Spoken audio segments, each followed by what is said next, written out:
Got to get the pastor the guy. Thank you. All right. So let's do it. So, Beyond the Wire. One of the things that I've said, y'all have heard me say versions of this in other premieres, that one of the beautiful things about this film is that I think it gives words, images, narratives to a feeling, to an instinct, to an inclination that I think a lot of people had, but this put words and images to it.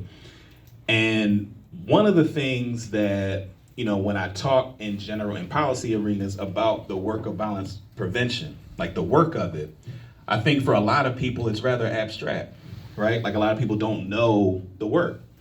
So what I'm gonna first ask each of you to do is to introduce yourself, your organization, affiliation, work, and then answer this question. When a lot of people think about public safety, they think about the courts, they think about police, they think about jail. And that's not what any of y'all do. So in your introduction of yourself, if you can talk about your own contribution to the declines in violence and homicides in Baltimore, like talk about your work and your contribution to it, because it's important for the audience to have a concrete sense of like what the work is, right? So I'm gonna start at the end with Brother Anthony and then come down this way. Thank you. Good evening, afternoon, everybody.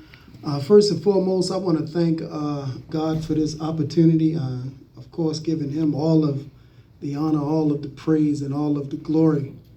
I also want to begin by, of course, thanking Dr. Rasheen for this amazing opportunity and the great work that she has done and continue to do with this project and helping us control the narrative about the real Baltimore, as we say. So I want to begin with a quote here that kind of set the tone for me.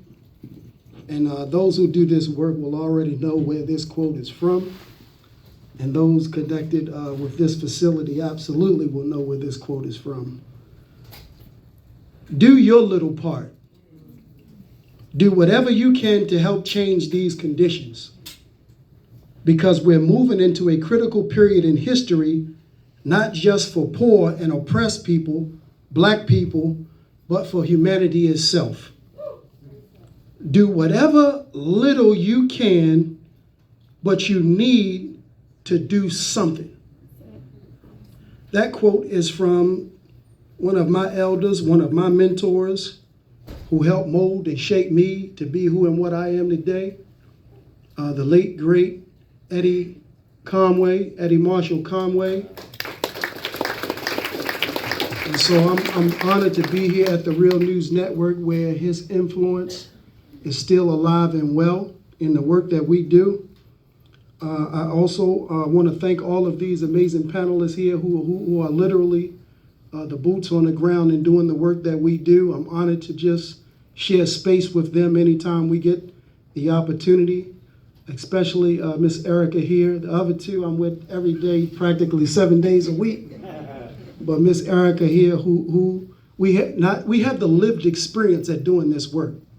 Like, she literally did the victim offender mediation in my own case, who set me down with the families of the victims in my own case, literally. So anytime I have the opportunity to be in the same space with her is a blessing, because that got me off to doing the work. I couldn't engage the work without doing that first after my own release. So right after that kind of gave me the license, the permission to do what was in my heart to do anyway, which was kind of help other young 15-year-olds in Baltimore City not make the same horrible decision that I made at the age of 15.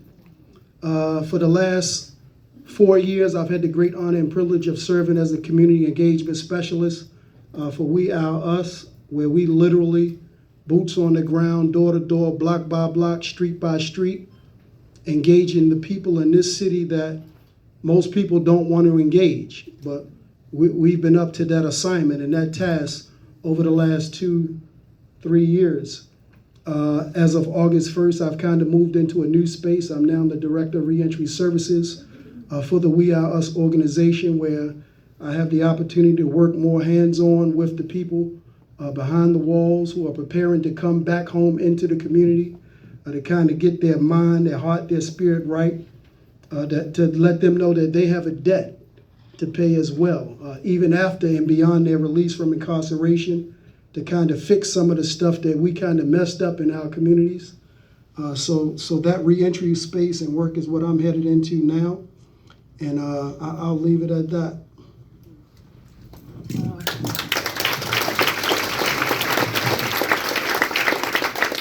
Hi everybody. So I'm Erica Bridgeford, and I just gotta say out loud, I just now over there realized who he was. I mean, I've been engaging with you in community. We've been hugging. I did not realize he was the same person in that mediation, because the work that we do at the Baltimore Community Mediation Center is confidential work. So from the mediator side of it, we had permission from Anthony and the person that he was in mediation with. A part of what they talked about gave permission for him to tell his story about their conversation and for us to tell the story. But I've always told it in anonymity. So I never remembered what his name was. I remembered he was 15. I know what happened, but I never remember what his name was or what he looked like. And this is my third time seeing the film, and it just hit me. I was like, what he talking about? Is he what? And so over there I had to so okay. So I'm just blessed and amazed and shocked at my own ADHD and menopausal brain right now. But a piece of that too is that I literally meet thousands of people a year. I have trained thousands of people at this point to be mediators and in conflict management. I've done hundreds and hundreds of mediations, so I've been in person. And during the pandemic, so we did it on Zoom, but in person, helping people, resolve their conflicts, mediate things. We say it's never too early and it's never too late for people to sit down and have a conversation about what's really going on between them.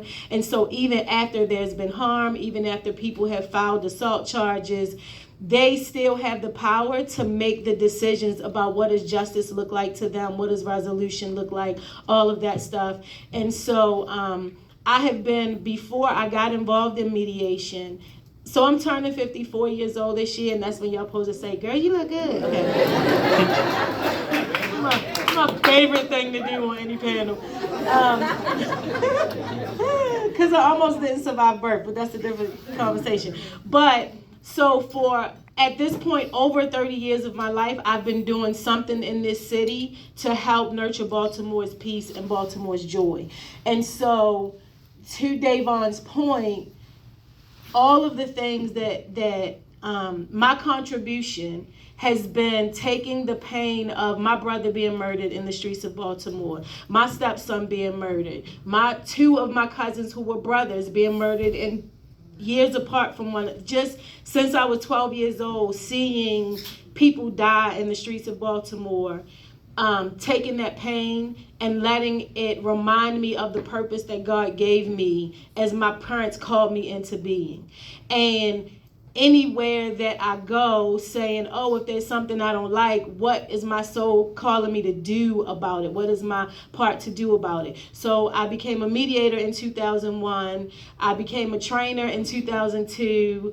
I helped lead the 300 Men March movement. Now Baltimore Peace Movement, which was Baltimore Ceasefire. Funny story, when I left 300, I said, y'all not gonna get me to lead a movement. So I don't know how I ended up leading a movement.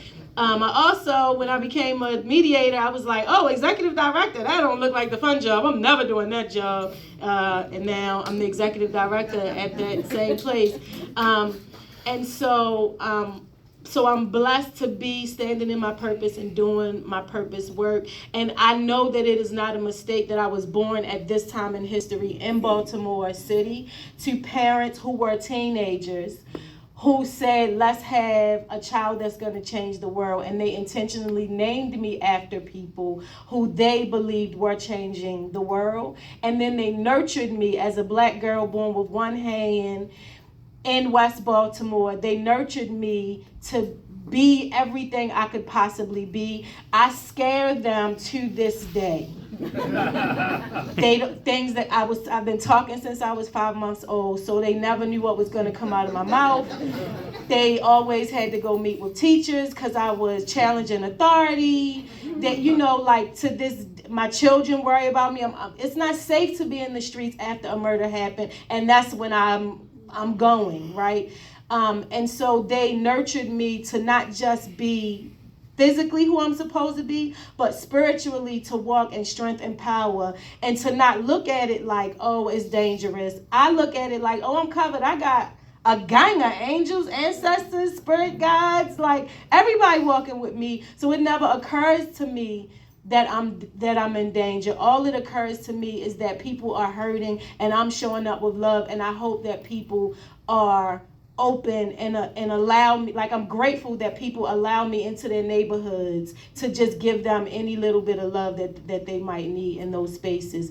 And so like I was saying in the film, and I will keep saying, it doesn't matter who is in office and what they do in their 4 or 8 years that they have. That time is not enough to see what we are seeing happening right now in this city with these drastic drops. It is decades of work before them. It is people who kept saying, we love our city, we're not giving up on our city, while the narrative is throw Baltimore in the trash. We kept saying, we going in the trash. Well, where you see trash, we see gems and value, and we kept pouring love into our city because our city is us, right? You can't separate yourself from where you live. If you say throw the city in the trash, where do you think you're going there? I mean, you living in dumpsters now?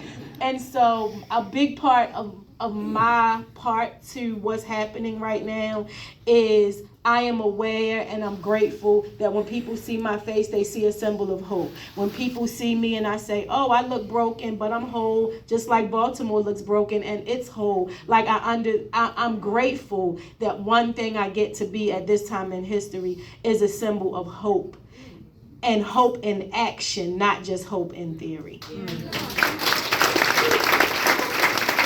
Oh, that's right. Oh, we used to pass the mics down. We can have our own this time.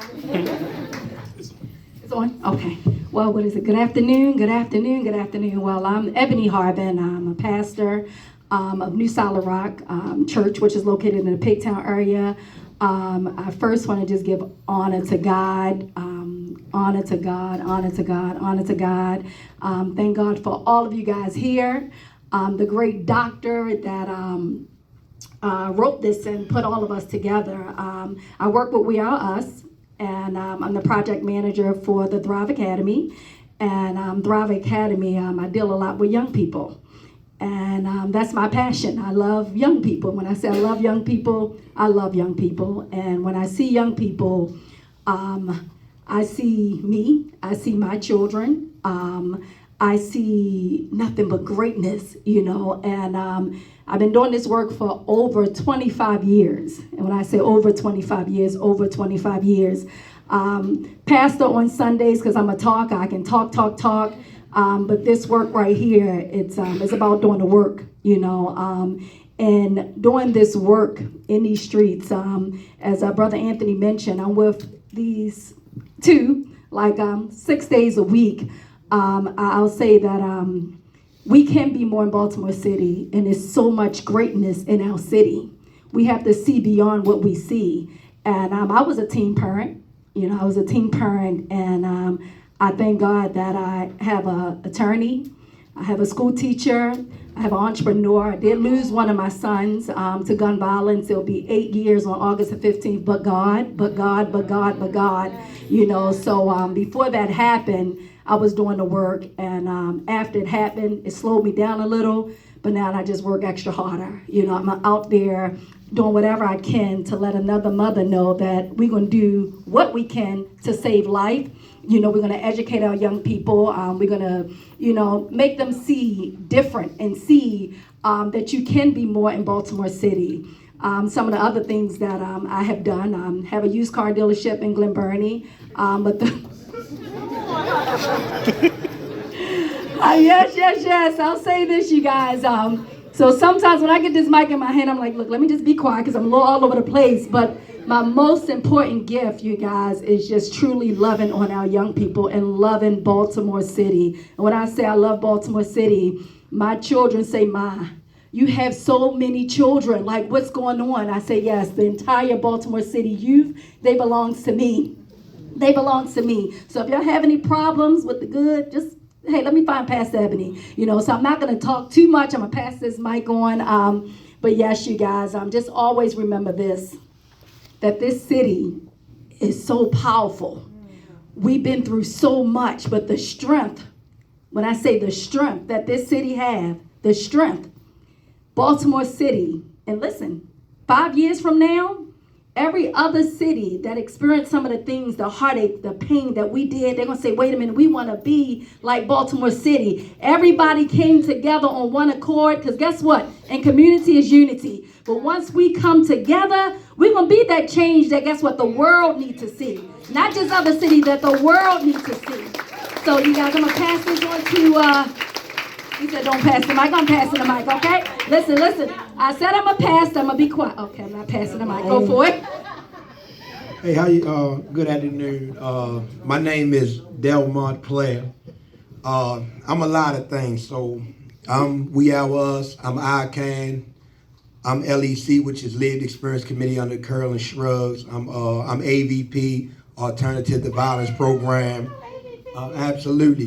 But in a nutshell, I'm the youth that you see out here. So quick story, I went to prison when I was 17 years old. I couldn't read, I couldn't write. I became one of Maryland's most violent and disruptive prisoners. I was sent out of state. I did fed time. I've been in and out of Supermax.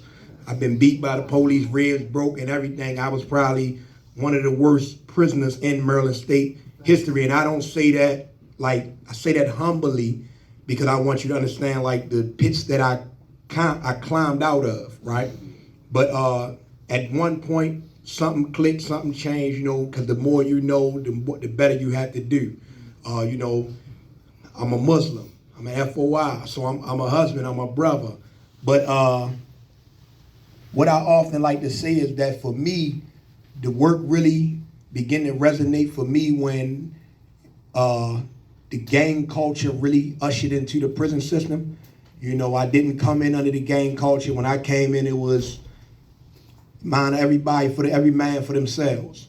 But at some point, the gang culture began to usher into the system, and I'll never forget, I came into the day room one day, and I'm not saying to say this is when the change started, because it was for a couple of years, I was already fighting with who I was becoming and who the world had been telling me I was, who the system had been telling me I was, who the court systems told me I was, who the streets told me I was.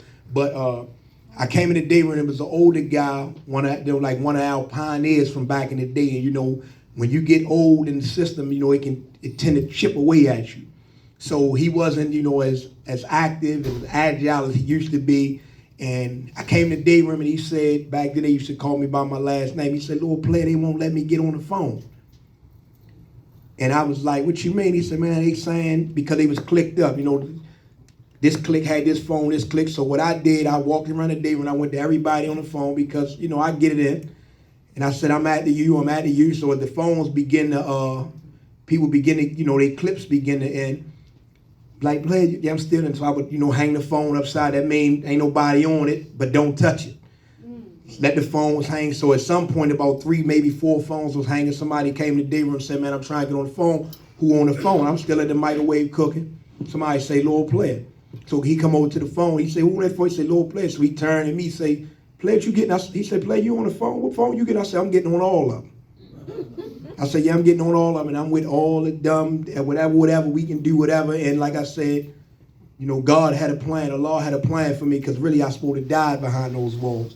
But I noticed that the young brothers from various different organizations was willing to follow me in my ignorance and in my stupidity. And I realized at that time that I'd had about 17 years and nothing had changed. All the work I continues to put in, it never stopped the next kid or next man from rising to think he can take the throne. So it never really stops. So the next day, what I did was I called a group of little young brothers in the yard and I grabbed a book called Mine is the Master by James Allen. It's a compilation of all the books he ever wrote. A lot of people know him mostly for As a Man Thinketh. And I just would read like little parables out of that book to them, and then we would just build on it. And from there, it just trickled in my teachings from Mosque Number 6, like all that, and it continued to trickle. And then I started hearing about what different organizations was doing in the streets: Peace Movement, We Our Us, Baltimore Brothers, Uncle T, Challenge for Change. So what I did is I got all the good men that was in the institution I was in, and we went to all the various organizations, BGF, Blood, Crip, Murder, Inc., DMI, whatever. And we brought them onto a board and a commission. This is how I met Carolyn Shrugs. We brought them onto a board under a program that we ran called GRIP. We were the overseers, and GRIP was Gang Response Intervention Program.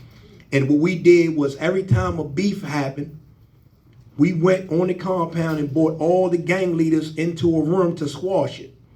And then there was meetings that took place in the chat, with the Nation of Islam chat, where I would stand between two knife slingers, essentially, and tell them that, man, your guys can't move and they guys can't move. And that's what I talk about, putting our lives on the line. So I was mediating conflict behind the wall that spills out into the community.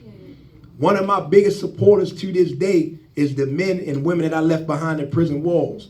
I still mediate conflict so it don't spill out here into society. So that's who I am in a nutshell. And, that's my point.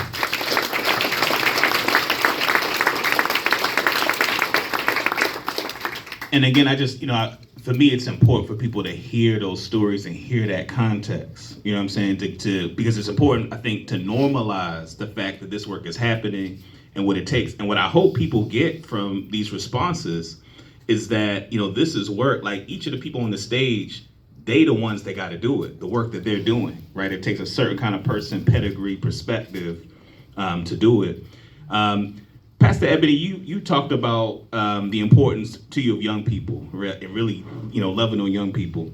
Could you talk about, what are some of the misconceptions that people have when it comes to youth, particularly as it relates to gun violence? What are some of the things that for you think it's important for this audience to know about young people and gun violence in Baltimore City?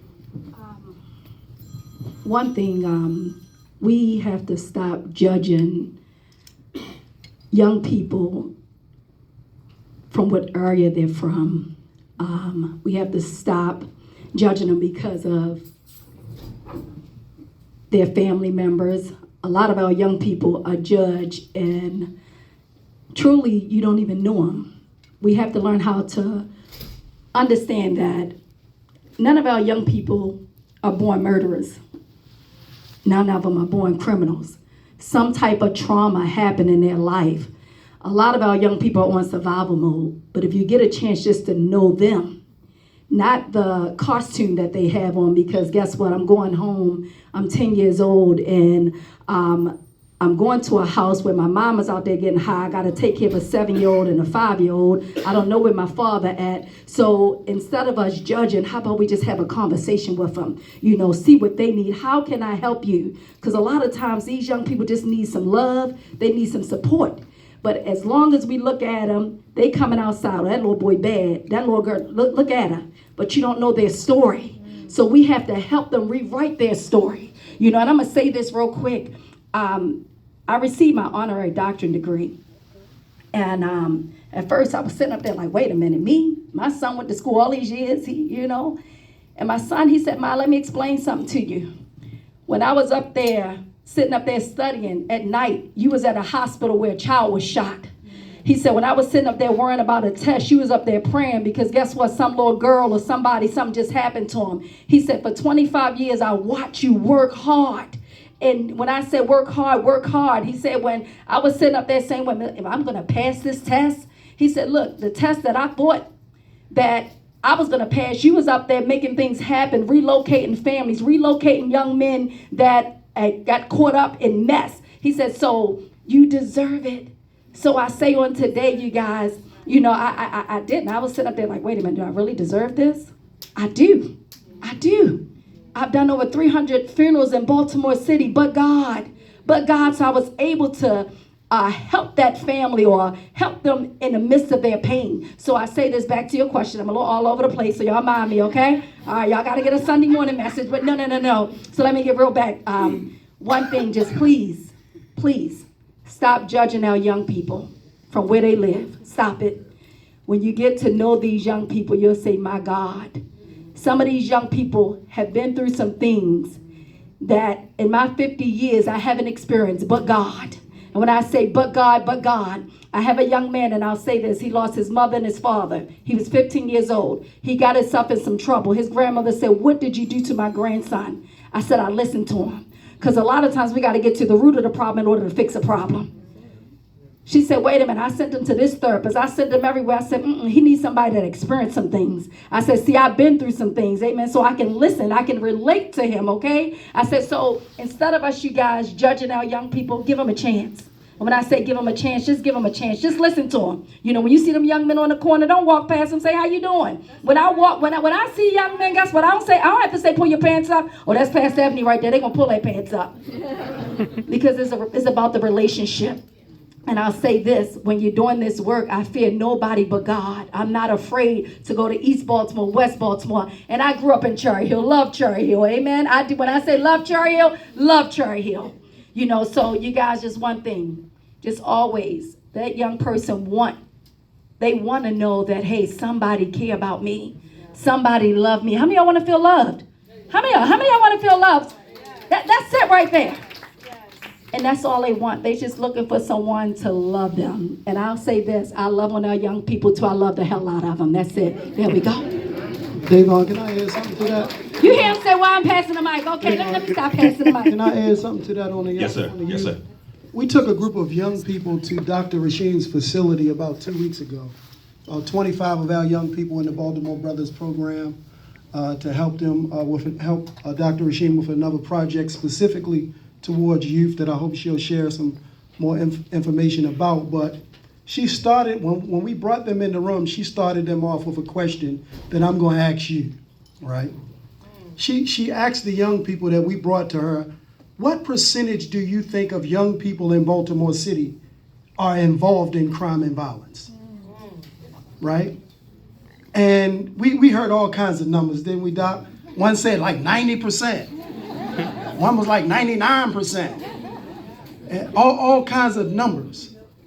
But the actual facts, the truth, right, is less than 5%. Come on. Right? But there's a narrative that's prevailing, that's pervasive, that young people are not just inherently criminal, but pervasively involved in crime and violence. It's just no truth in it at all. And what troubles me the most about the narrative is not just the projection of the narrative, is that some people will allow themselves to be used as vehicles to portray the narrative, right? I'm talking about people in positions of leadership, authority, and power who make comments about young people that are just not rooted in facts, who take isolated incidents involving young people and allow themselves, their office, their position to portray narratives as if all young people in Baltimore City are doing this. I just wanted to add that to that answer. I appreciate that. That's good. So, Erica, one of the things that I think in this, kind of Western civilization, Eurocentric cultural environment, oftentimes spirituality gets marginalized, right? People tend to marginalize it. And a lot of what you talked about in the film, and even what you've talked about a little bit on this panel so far, the importance of spirituality. Yes. And again, that's another one of those things that for some people can feel abstract. Can you speak to the spiritual impact that the work has had and why that's such an important aspect of the work? Okay, so I'm gonna try to describe it in like a simple way, like how I would describe it to children. I used to be a preschool teacher and an elementary school teacher, so I think, okay. All right, and what you're talking about is what I call colonizer reindeer games, right? Is how, y'all like that? Free to use it. Trademark Eka Bridgeport. Okay. Where, like, yes, okay. So, we are all more unseen than we are seen. And this is not about religion or who you call God or any of that. It is just a scientific fact. Human beings, what you are as a being, you are more unseen stuff than you are seen stuff. If we remove all of the space out of your human body, your physical mass would fit on the tip of a pen. And I mean not a writing pen, I mean like a needle pen, right? So there's this physical aspect of there's more to us than what we can actually see and touch. So which means there's much more going on with us, right?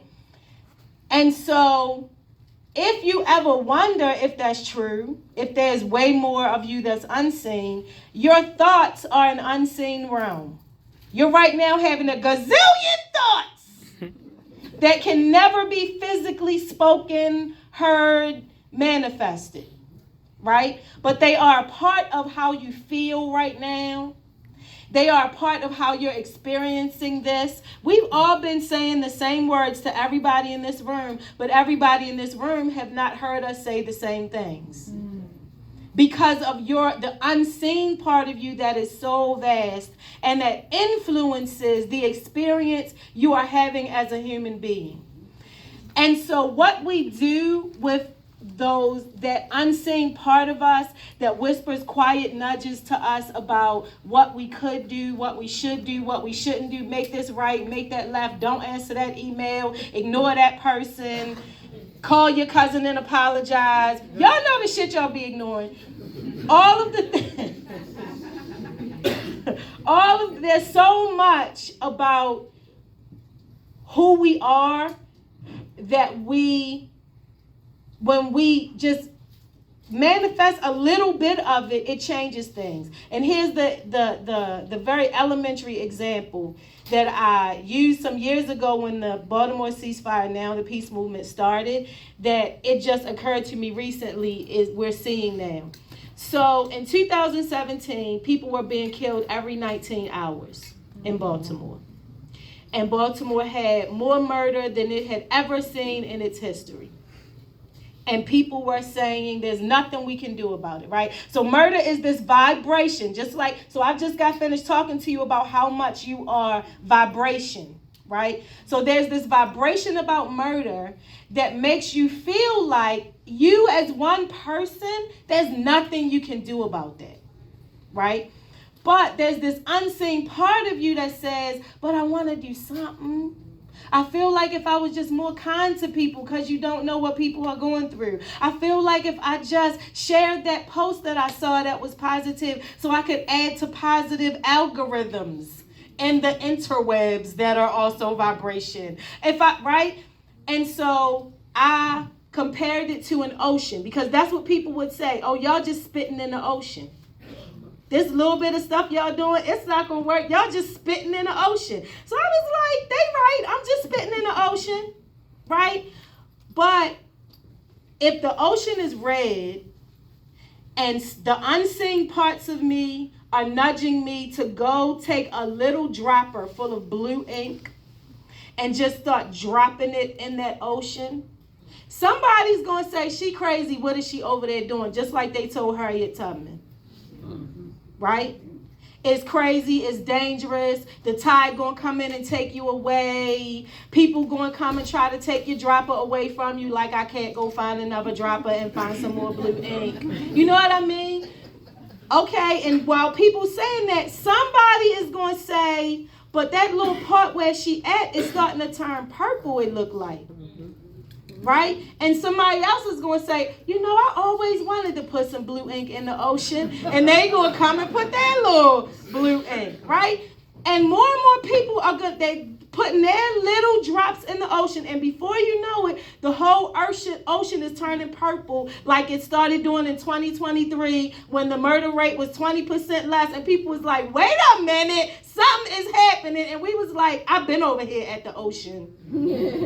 Before y'all could see it start to change, I've been following my spirit. I've been following the calls on my heart. I've been healing the things inside me that need to be healed, that I know are standing in the way and blocking more of my power, more of my authority, more of my confidence in whatever it is that I'm supposed to be doing in this world. And I'm over here working on me while y'all calling me crazy, and my blue drops are blessed. And they call more people who say, oh, well, I want to be a blue dropper too. And now that the ocean is purple and looking more blue, people that's been talking trash about Baltimore want the credit.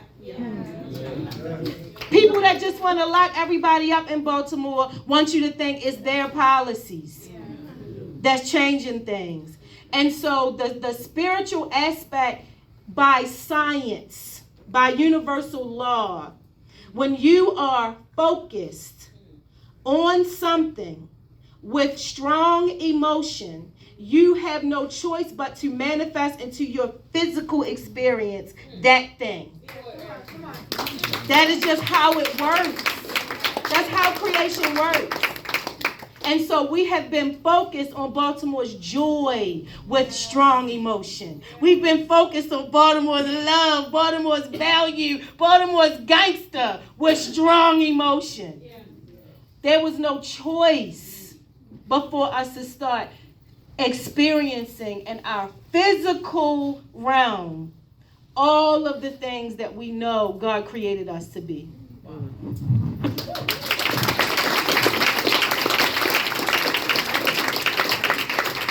So, brother Delmont and brother Anthony, this next question is for the two of you.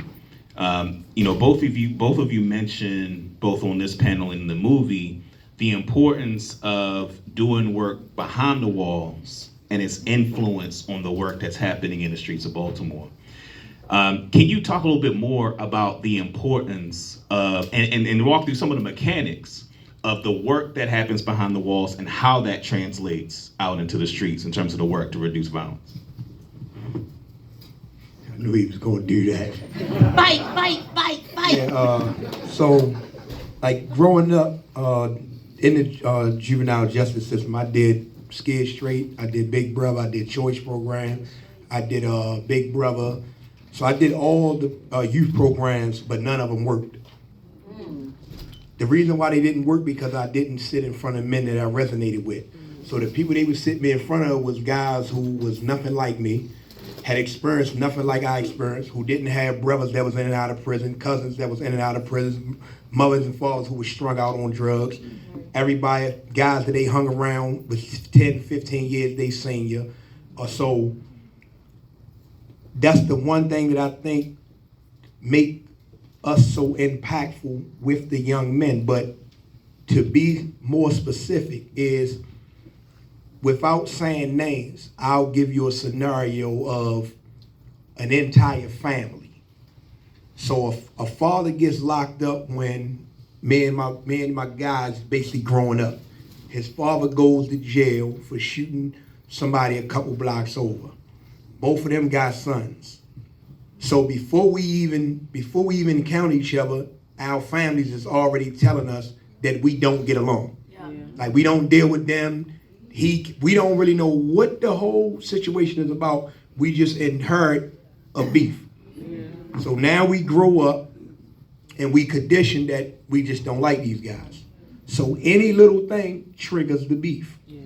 Now a kid goes to jail. A father is already in jail. He goes to jail for somebody that's involved in his family. So now he got to what we call home field advantage because the father's already been on the scene 15, 20 years in the prison system. And he considered a soldier.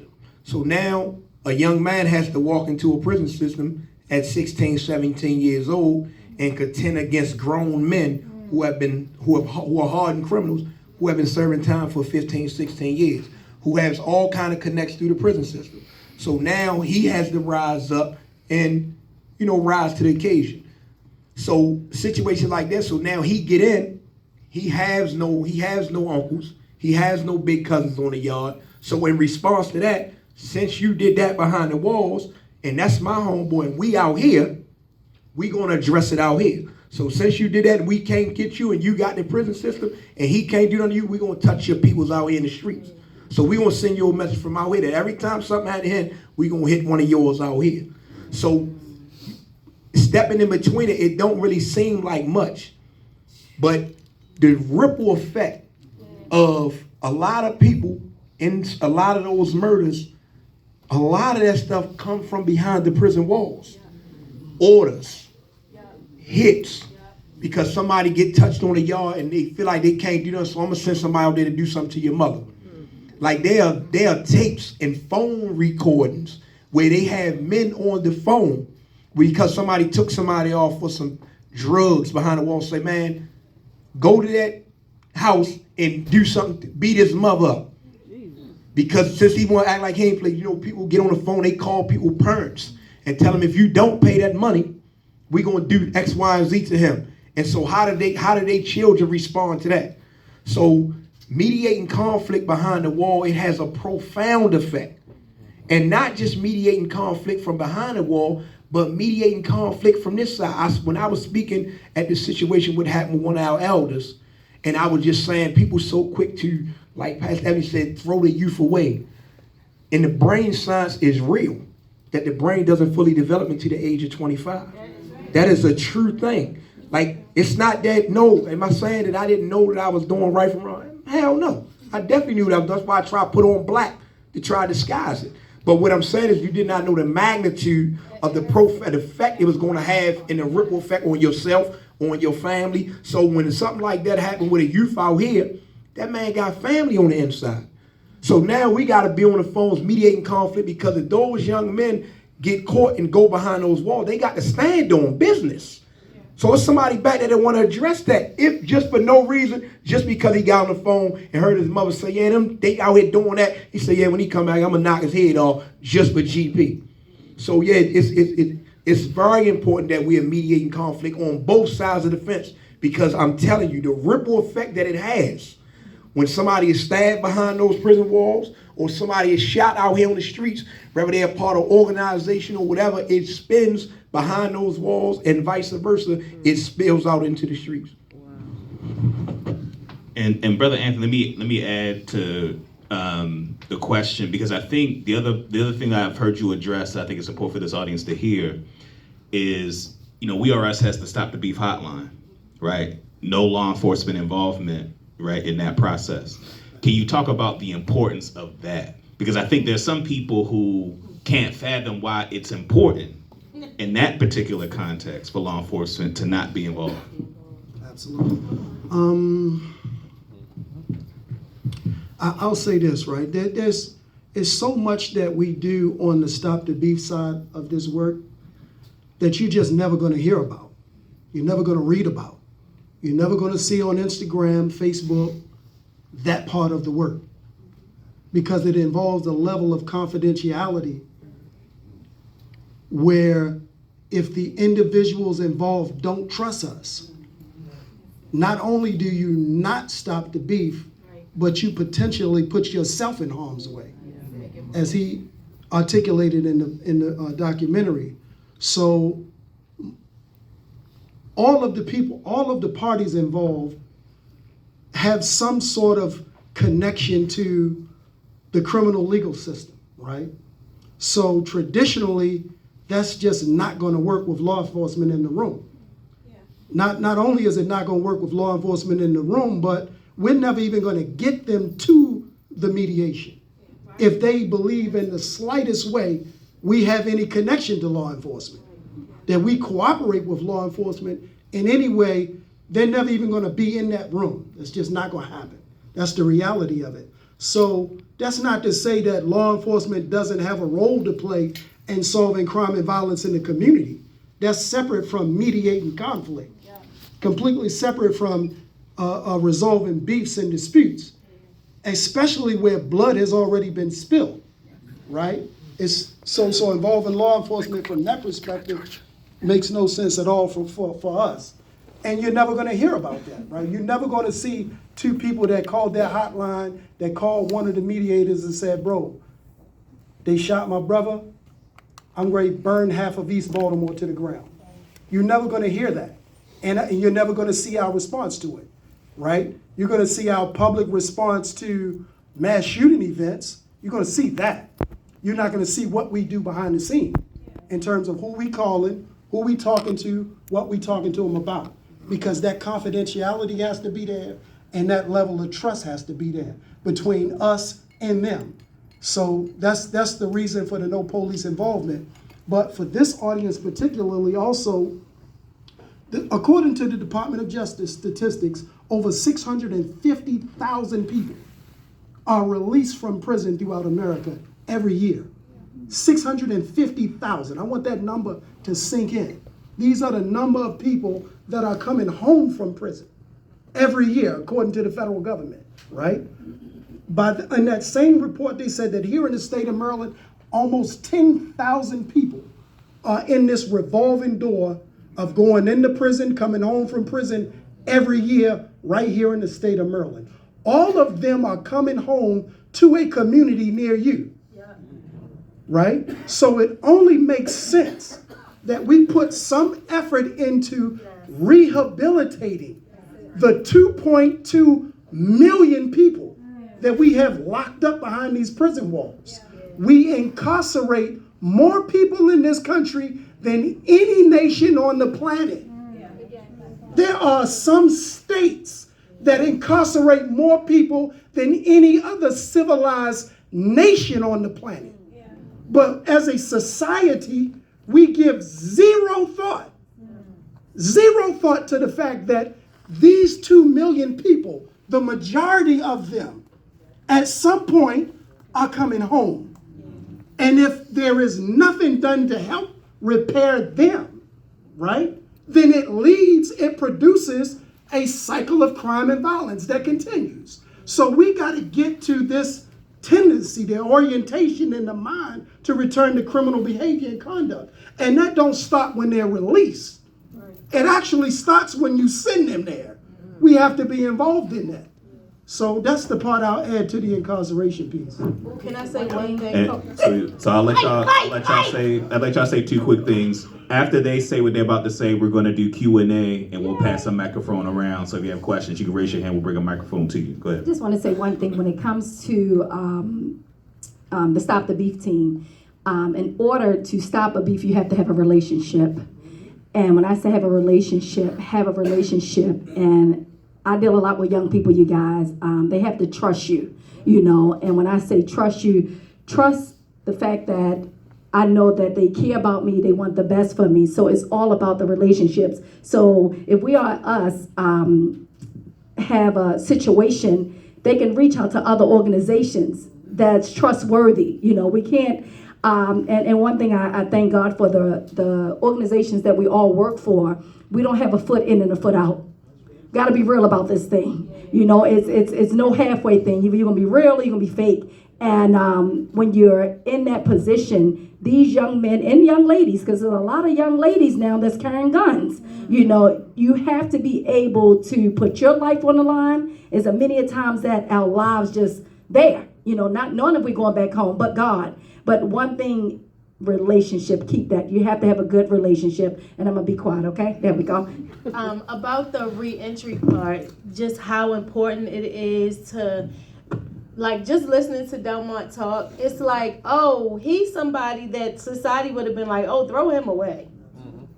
Like, you one of the most dangerous and we can't control you and the choice program ain't even work. And this ain't like, okay, throw him away. Like, and look at what we had, right? And so all of the research shows that what happens in the first 48 hours when somebody comes home from prison determines where they're going to be 3 and 6 months later.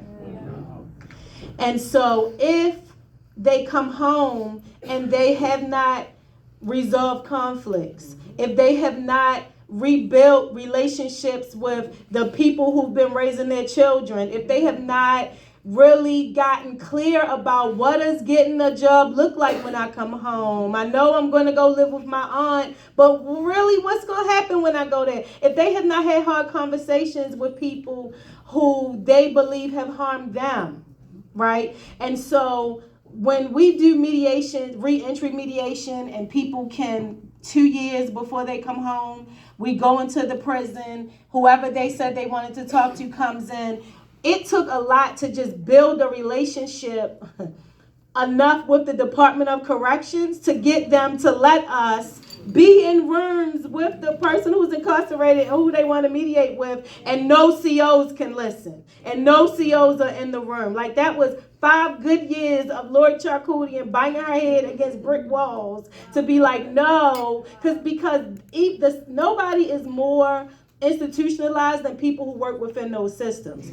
So all of those people kept saying to us, oh, if y'all come into prison and work with them, they gonna be tricking y'all into sending them money and sending them drugs. And I'm like, boo, it's just COs that's bringing the drugs in here. I don't know what y'all talking about, but like, and but when people are coming home, if they have not built strong relationships, if they have not rebuilt trust, if they have not resolved conflicts, if we don't understand that there is no such thing as an offender who has not first been a victim of a lot of things. Sometimes it's a mediation between the son, who one of the things he went to jail for is he kept stealing from his mother while he was selling and using drugs, and him and mom are now in mediation before he comes home. So you would go in thinking, oh, he's the offender, she's the victim, and we go, okay, what do you all want to talk about? And the first thing out of his mouth to his mother is, how come you always put men before me? And that's where we're starting the conversation, right? And so whatever it is that can be, and getting into prison is very hard work. It's as difficult as getting into schools. So just the comparison is crazy. But to get in and be able for people to really have real conversations where there's no CO presence, there's no police presence, there's nobody that works in the prison, there's just the grassroots volunteer mediators and the people who are having the conflict and need to work it out and make plans about what does a smooth transition home really look like, what is success, what is healing, all of that stuff, what does it really look like? The research shows that people who have that opportunity are, in that first 2-hour session, 8% less likely to re-engage with the criminal justice system at all. They can have as many mediations in prison as they want before they come home. With every additional session, it increases by another 10% that they'll be less likely to re-engage with the system. And all that is happening is they're building a stronger relationship with the support systems, or whatever it is coming home is going to look like. They're building a stronger foundation to actually, when they come home in that first 48 hours, is going to determine a much healthier place they'll be 3 and 6 months later. Yeah, come on.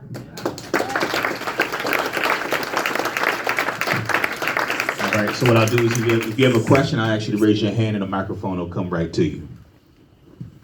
You'll see a young man in a red vest coming to you with the microphone. Yes, red vest. I don't really need a mic. Thank you, and just so much respect to all of you for giving hope to Baltimore and our communities. It's humble to be in your presence today. And I wanted one shout out to Tawanda Jones, Yes. who's been doing work in the community to get accountability amongst the police and to reduce the amount of police brutality and violence in our communities that also leads to the violence, community violence. They're interlinked. And so in somewhat in that vein, and I think some of you were kind of touching on this, the fact that our state's attorney is trying to take out safe streets through the Inspector General's office, both the state's attorney's office and the police trying to grab credit for the things that we all know. I've been saying this for a long time, that the only reason we've had the reduction in crime is because of folks like you guys doing the work, people who really understand the community and are been a part of it. But at the same time, I heard you say it takes everybody, and everyone has a role, etc. But how do you move in those spaces where the police, law enforcement, and the state's attorney's office are involved? You can't extract them from everything, right? You could do it from conflict mediation, etc. So the question is, how do you guys move in those spaces to maintain enough of a relationship, but also not to be trapped in it as well? Absolutely, yeah.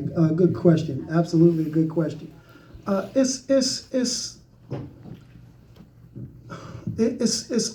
It's common sense that law enforcement is part of the village.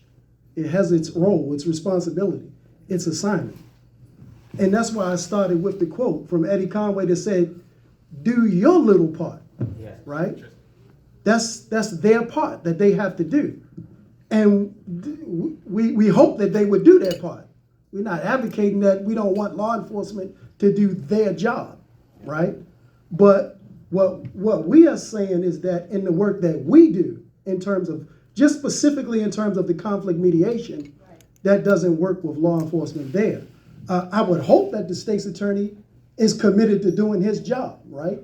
Because if your idea, right, is that it is acceptable to kill men, women, and children, if your idea is that it is okay, it is cool, right, to harm the elderly in the community, then prison is a mercy for that individual, right? But that's not our job to do. But we will hope that the people whose job it is to do that will deal with that as they should. And they have every right to claim whatever credit that they feel they deserve for doing that, right? But we are clear in terms of the work that we do, right?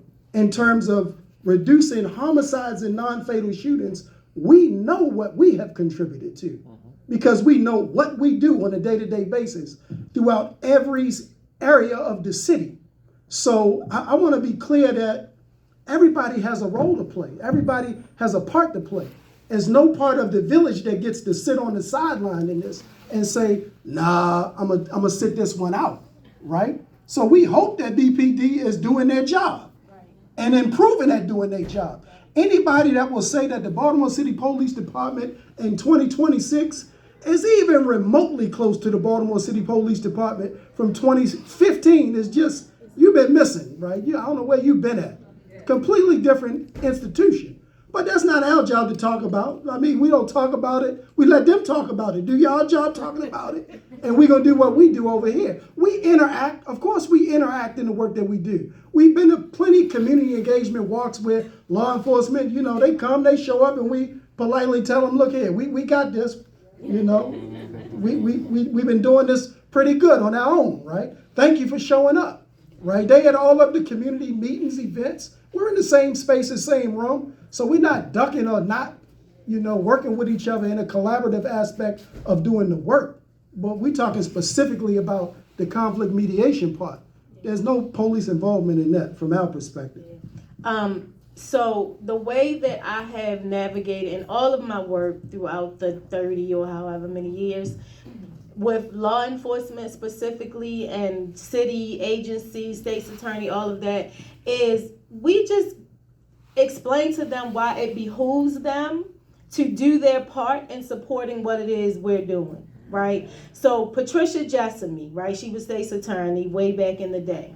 And we did research that showed if people use mediation with us, it reduces the court's load, right? Because people can make agreements in mediation to drop the charges because they've actually resolved whatever the conflict was.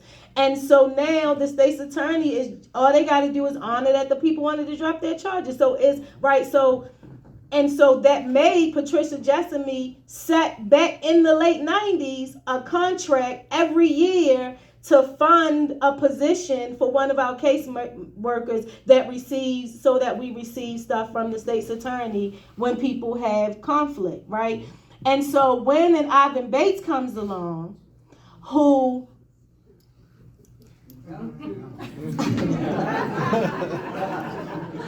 when an Ivan Bates comes along, who when we were both on Governor Westmore's public safety transition team, him and I had very different ideas about what should happen.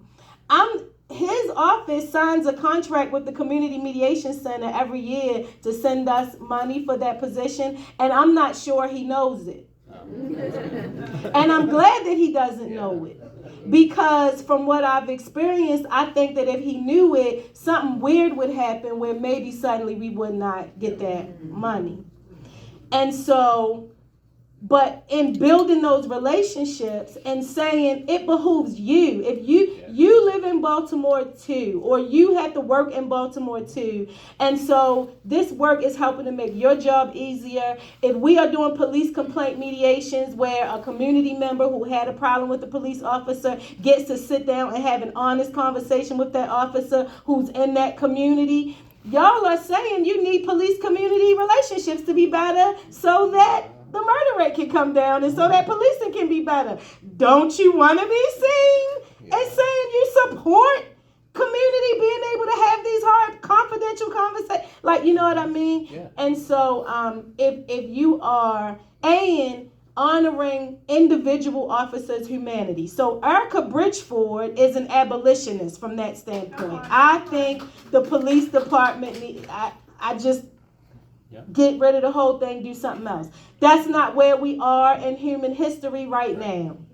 I honor and understand that. So I work within, while visioning the world that I want, I work within the world that I have.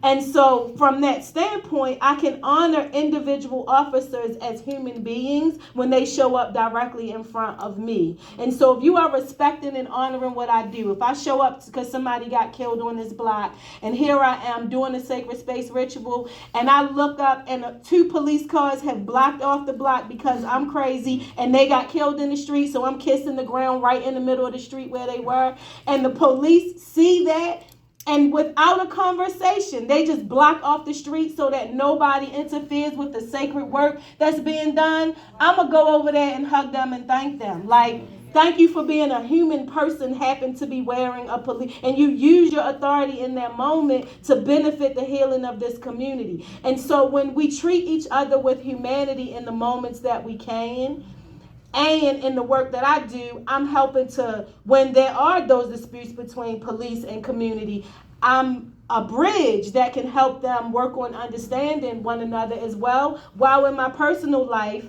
I might be totally against policing, period. You know what I mean? But when I got my mediator hat on, I'm a trusted bridge, because in that bridge role, if I hold up one side, this is the bridge, and I hold up the side that I agree with, everybody falls into the basket.